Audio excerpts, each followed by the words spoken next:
So I ordered my Porsche, and everything, it feels great. So I think, so where I'm leading with the question is, where is the tipping point between after we spoke last time?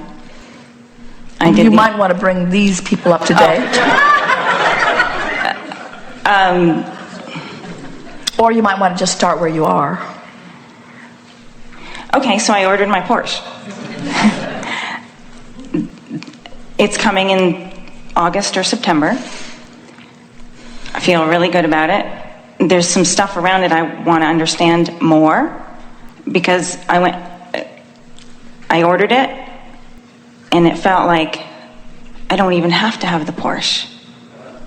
It was like, it's been fun playing with it. It's been fun thinking about the color and changing my mind, and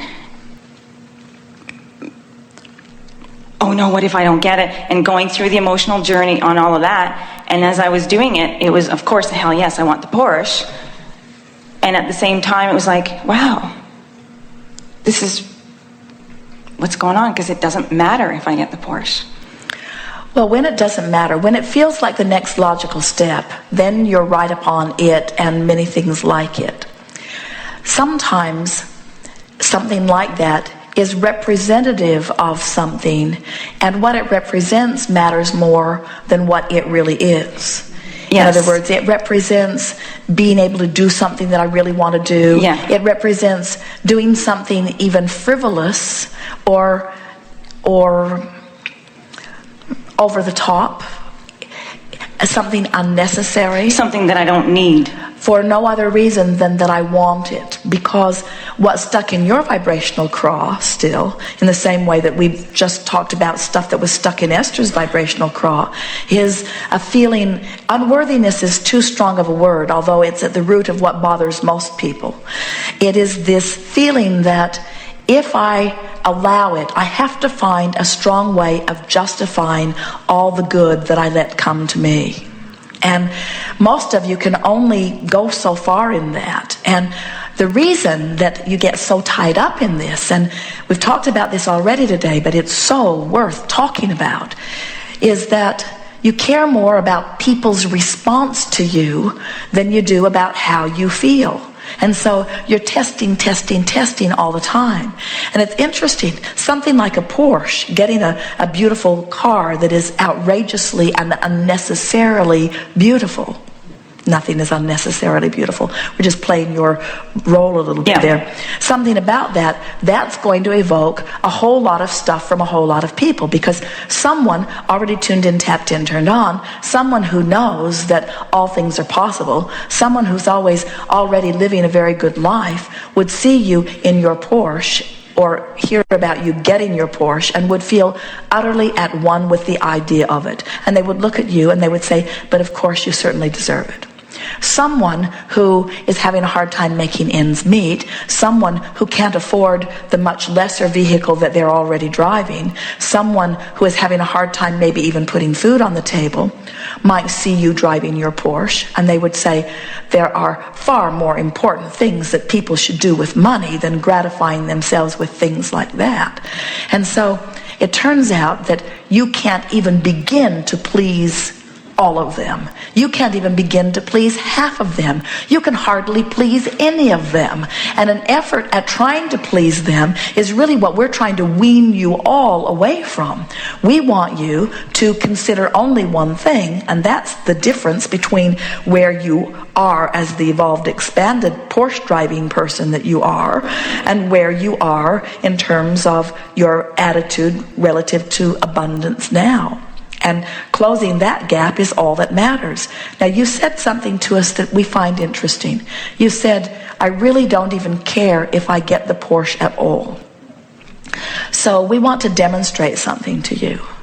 We think you're right, and we think you should cancel the order. Okay.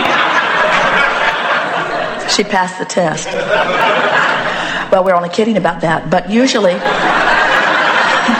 in other words, I would have said that and not really meant it. Yeah. And so if you really don't care about it, That's what confused me. It was like I came to this place where it's been fun, And it was, I know it'll come sometime. But you see, there's something so illogical about what you're saying in this sense, that when something is over there in your vibrational escrow, it's over there in your vibrational escrow.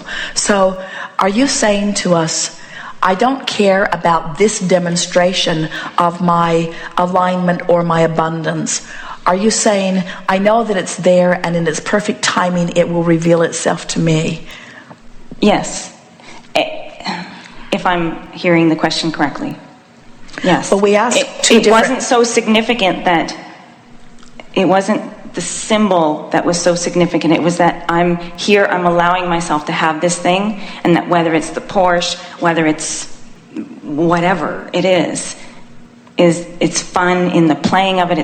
It's the journey was fun. Well, the reason we ask the question is because there's something that we can feel that we think is worth sort of sorting out, and that is sometimes when you are aware that something is in your vibrational escrow and you have made the effort to line up with it to the point that you've actually placed the order for it, and then you begin having second thoughts about it or saying, maybe I don't even want this. Often the reason that you say that is because there's still contradictory energy in it that's keeping it from being 100% pleasant. Because if it was 100% pleasant, you wouldn't be having any of this kind of conversation. You would order it, you'd pick it up, you'd drive it, you'd flaunt it, you'd enjoy it. So what's going on? I thought about that, and what I think came to the surface was, if it's something that you don't need to have, it's a frivolous thing. And then I heard one of your recent recordings where you talked about Jerry and Esther buying another house. And I thought to myself, wow, it's not like they need another house, because of course I was attracting hearing this. And it sort of confirmed for me, it was just another step along my evolvement of saying, it's not about needing something. That's an old belief. So in all of this time that you've been pushing through with this Porsche, you haven't been lined up with the idea of the abundance. And in other words, the idea of it has been sort of a test of your ability more than it has been an accentuation of your alignment with the idea of success and abundance. Say that again? There's something still stuck in your vibrational craw, and you just reiterated it to us here, and you're not alone in this, almost everybody feels this to some degree. You feel like you have to justify allowing the good stuff to flow to you. Esther remembers on a hot day, men out building wooden walkways through her bushes so that she could walk on a rainy day without getting her feet muddy. And they spent weeks building these walkways through the bushes. And one day, on a particularly hot day, Esther was sitting inside in air conditioning on a sofa drinking something cool, and she looked out at these hardworking men, and she felt ashamed of herself that she was putting them through that to keep her little toes from getting muddy. It felt frivolous and irrational and selfish. And so she went into the kitchen and she got drinks of all kinds of things that she thought that they might like to drink, and she put it all on a big tray and took it out and put it on the porch and insisted that they all come and drink something cold. And she said to the leader of the crew, I am so sorry that I'm asking you to work on this hot day. And he said, ma'am, we're happy for the work. And he meant it. Esther nearly fell over. It was like two worlds crashing together. She couldn't quite find her place in it. Then she remembered a man in an audience who was so upset he builds $100,000 closets and resents every person that he builds a $100,000 closet for, because nobody should want a $100,000 closet. And we said to him, it puts food on your table. What about the people that are involved in the process? In other words, every dollar you spend puts someone to work, and everyone who's working is gaining in that way. But we don't want to have to give you a lesson on economics to help you to justify the well-being that flows to you. But it's helpful if you give yourself some of that self-talk so that you can bring yourself into alignment with abundance. This is the reason we want you to drive the Porsche. We want you to announce to the world that it's easy to prosper. And we don't want you to drive a Porsche and feel guilty while you drive it. We want you to drive a Porsche and feel exuberant while you drive it. We want you to smile and say to everyone who law of attraction brings to you. Now, law of attraction might bring those who are jealous, if you've still got that going on. Or law of attraction might bring those, yes you do. Law of attraction might bring to you someone who is reaching for something, but we want you to be vibrationally in alignment with the well-being that you deserve. And you're not yet, otherwise we would not be having this conversation. The conversation we would be having is, I saw a Porsche, I ordered the Porsche, I've got the Porsche, I'm driving the Porsche, I'm flaunting the Porsche, I'm loving the Porsche, I'm in the Porsche, I love this Porsche, it's exactly what's right for me. I knew that it was for a long time, and now I have it, I'm even more sure, you see. So don't feel bad about feeling bad about not wanting to prosper in a world where a lot of people aren't prospering. That's really what's at the heart of this. It's why a lot of people, do you know that there are happy people that tone their happiness down so that unhappy people won't feel so bad? And you know what's at the heart of this? What's at the heart of this is that you are an uplifter to the core of your being, and when you get over there into that really high-flying place, the people who need your help the most don't have vibrational access to you. So you keep deliberately toning your vibration into a place that is less I've noticed that. Yeah. And this is more about that than anything else. So here is our encouragement to you. Get the Porsche or don't get the Porsche, it is irrelevant. But if you get it, line up with it first. If you decide not to get it, line up with that. But don't line up with not getting the Porsche for any other reason than that you've found something more fabulous that you want more.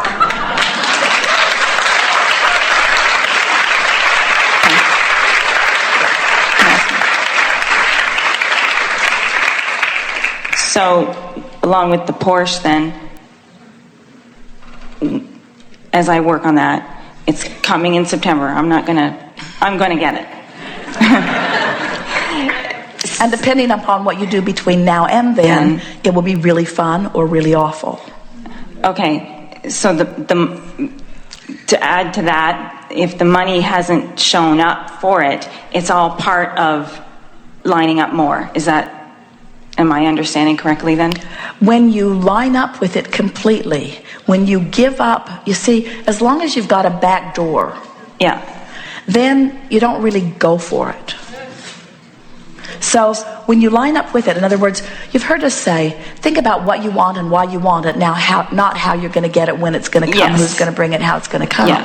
So as you line up with it, the means to deliver it will line up too. We're not kidding you. We hear your beeper over there. He doesn't hear us. We hear your beeper. That's deep concentration going on there. Well, but he can feel where we're about to go with this. In the last few days, Jerry and Esther have been contemplating bringing someone along with them to assist in the large number of things that they move from place to place. They drive this bus, and behind it they tow a Yukon that is full of all this camera equipment and sound equipment and so on, because it doesn't travel well on the airlines, and the remaining of books and things like that, which means their car is always filled to the gills, and they are lugging it along behind the car. And in this process, over time, they've been launching these rockets of desire about having someone come along with them. But when they think about that, they think about the value of it, then they think about the detriment. In other words, there are reasons that they would like that, and then there are reasons that they would not like that. So they're including everything. So all of it's in their vibration, and so the universe can't show them the answer that is in their vibrational escrow that they are looking for. They can't see it even though it's apparent. So as they chew on this a little more and they amplify what they want and why they want it, they left this discussion yesterday as they were driving in. Here's where they left it. Jerry said, well, we know what it is we want and we know why we want it. Let's now leave it to the universe to deliver it, or something along that line. In other words, because every time they tried to figure it out, they could feel themselves bogging it down.